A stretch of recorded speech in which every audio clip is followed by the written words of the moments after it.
ating kalayaan kay tagal na nating mithi. Di napapayagang mabawi muli.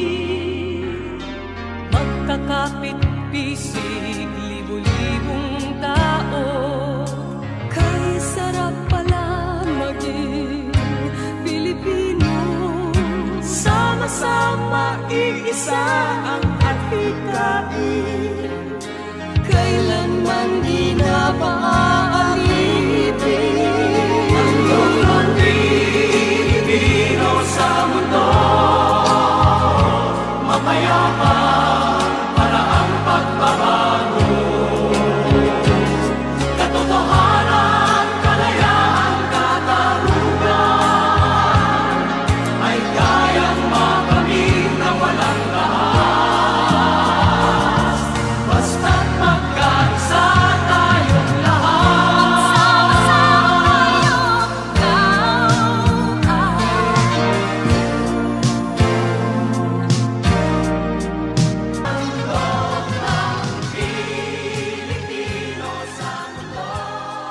Sa paglalakbay ng panahon, narito tayo saksi ang pagbabago at pag-unlad ng sistemang pang-edukasyon ng Pilipinas mula sa panahon ni Pangulong Cory Aquino patungo sa kasalukuyang administrasyon ni Pangulong Bongbong Marcos.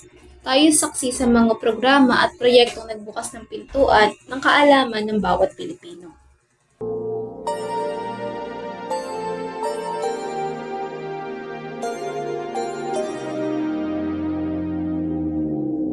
Noong panahon ni Pangulong Cory Aquino, matagumpay na ipinatupad ang K-12 program na naglalayong palakasin ang pundasyon ng kaalaman ng mga Pilipino.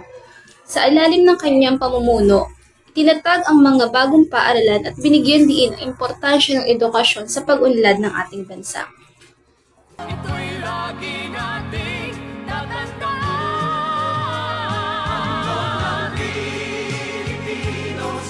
Sumunod naman ang panunungkulan ni Pangulong Fidel B. Ramos na naging prioridad ang pagpapalawig ng edukasyon sa mga liblib na lugar sa pamamagitan ng pagtatayo ng Community Learning Center.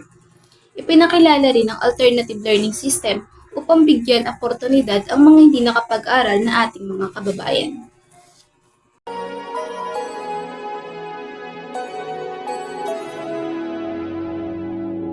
Sa ilalim naman ng administrasyon ni Pangulong Gloria Macapagal-Arroyo, naging pangunahing layunin ang pagpapalakas ng technical na edukasyon sa bansa. Binigyan diin ang vocational at technical skills upang mapalakas ang kakayahan ng mga manggagawa sa pagpandaigdigang pamilihan.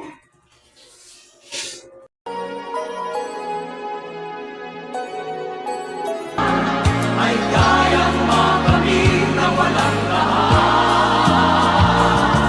Basta't magkaisa. Panahon ni Pangulong Benigno Aquino III, nagsimula ang pagsulong ng Enhanced Basic Education Program na naglalayong mapalawak ang kaalaman ng mga mag-aaral. Isinulong din ang pagpapalakas ng programa para sa mga guro upang mas epektibo ang kanilang pagtuturo. Di na ko papayag na muling mabawi. At sa kasalukuyang administrasyon ni Pangulong Bongbong Marcos, patuloy na pinaglalaban ang karapatan sa edukasyon ng bawat Pilipino sa pamamagitan ng modernisasyon at digitalisasyon ng mga paaralan, layunin na makamit ang mas mabilis at mas epektibong pagtuturo. Ang edukasyon ay hindi lamang isang sistema. Ito ay isang pagtupad ng pangarap. Sa bawat Pilipinong may karapatan, tayo ay may pag-asa. Itaguyod natin ang edukasyon, itaguyod natin ang kinabukasan.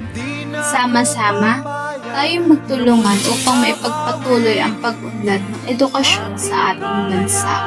Kay tagal na nating mithi. Di napapayagang mabawi muli. Magkakapit-pisig,